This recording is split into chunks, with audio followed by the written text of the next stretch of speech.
Who are we? We usually think of our egos, our everyday personalities, but I know that there is more within the consciousness. We don't even know what consciousness is yet, but we know there is such a thing because we all report it and experience it. You think you're alone and isolated. You have very constricted consciousness. You've forgotten who you are.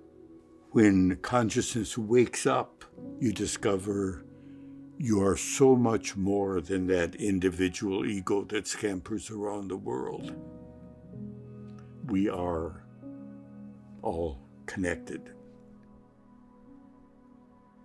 There was a time not too many years ago where it really was anathema to a person's career to be interested in psychedelic medicine.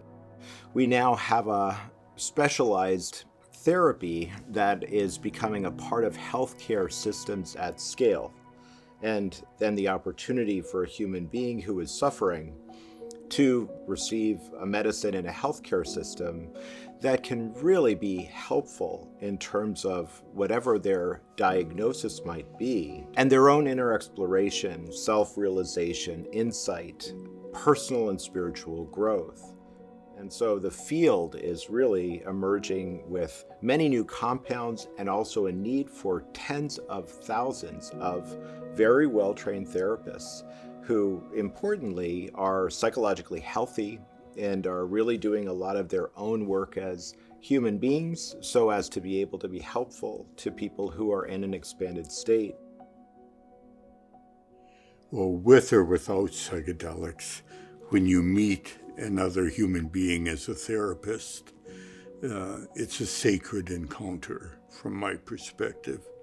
And it's a privilege to be in the world with someone who has a life history perhaps very different from your own, and to mutually learn from one another and to be supportive and facilitate the healing of trauma, the awakening to a bigger, safer world.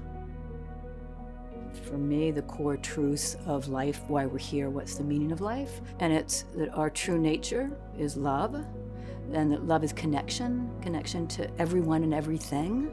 In this work, that's the thing that has been so meaningful to be a part of. And I'm going to quote someone, a pioneer from the early days, Leo Zeff, who did thousands of studies, and towards the end of his career, someone asked him, after all these decades, you get tired of it?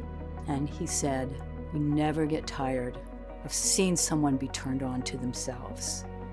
And that's what I've witnessed over and over. People who are finally saying, yeah, I'm worthy, I'm love, I'm here.